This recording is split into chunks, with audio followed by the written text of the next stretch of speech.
Dans l'épisode du 2 août de Demain nous appartient, Paul Rotem-Jacquemann est interrogé au commissariat où il explique qu'il est transgenre, que Diane Ferry est son dead name, ou Morinum, le prénom de naissance d'une personne qui a changé de prénom en raison de sa transition de genre, et que Solange était au courant de sa transidentité. La propriétaire du haras a en effet découvert Paul en train de dormir dans un box après que ce dernier se soit fait rejeter par ses parents suite à son coming out.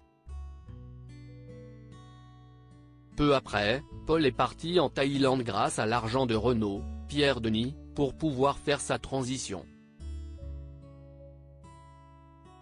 Il ajoute cependant qu'il n'a pas parlé à Renaud de sa transition et a simplement prétexté un besoin de partir et de se construire une nouvelle vie. En Thaïlande, Paul est tombé sur une femme transgenre qui lui ressemblait, ils ont donc décidé d'échanger leur passeport. S'il n'a pas déclaré ce changement d'état civil en rentrant en France, c'est parce qu'il n'avait pas la force de passer devant un juge et de devoir justifier son identité.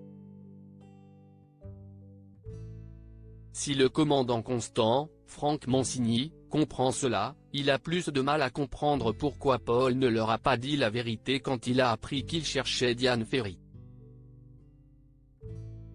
Le palefrenier explique simplement qu'il a paniqué, surtout qu'il a rapidement été suspecté. Mais il continue de clamer son innocence, expliquant son ADN sur la carabine comme une preuve des fois où il s'en est servi pour éloigner les sangliers. Paul demande ensuite à parler à Samuel, Axel Kinner, ce que ce dernier vient faire dans l'espoir de soutirer des aveux.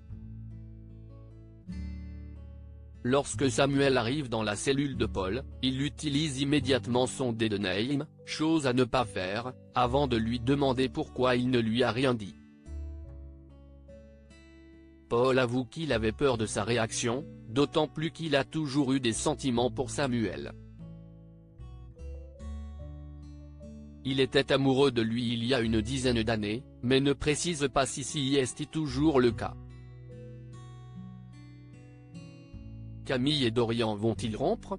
Plus tard au haras, Victoire, Solène Hébert, et Samuel discutent de Paul quand Victoire reçoit un appel.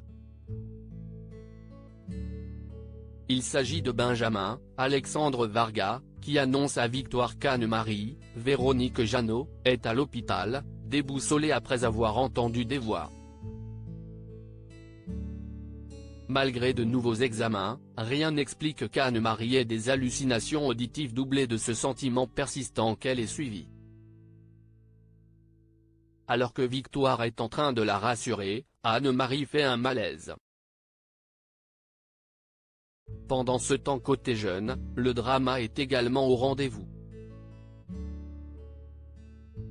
Chez les Maîtres Perrault, la présence d'Emma, Lunalou, a bouleversé le programme de Dorian, Ryan Hubé, et Camille, Elisa et Zédine, qui enchaînent les soirées. Quand Maud, Sixtine Dutheil, rentre, elle découvre une maison sans dessus-dessous et se range du côté de Dorian, les filles devraient se calmer. Ce n'est cependant pas prévu puisqu'elle compte même organiser une fête à la Paillote avec l'accord de Charlie, Clémence Lassala. Une fois le DJ trouvé, elle retourne chez Camille pour une partie de beer pong que Maud voit d'un mauvais œil.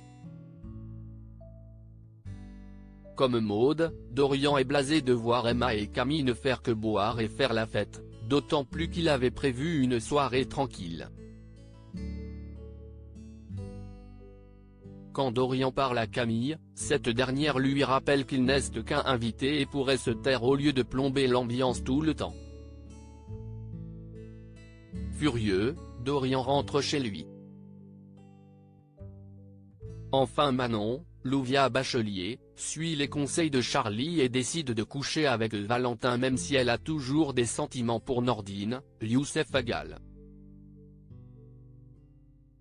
De son côté, ce dernier avoue ses propres sentiments à Roxane, Raphaël Volkov, qui l'encourage à agir plutôt que de réfléchir. Il décide d'appeler Manon pour lui proposer de se voir, mais la jeune femme est trop occupée avec Valentin, qu'elle est d'ailleurs forcée de présenter à sa mère lorsqu'ils se croisent.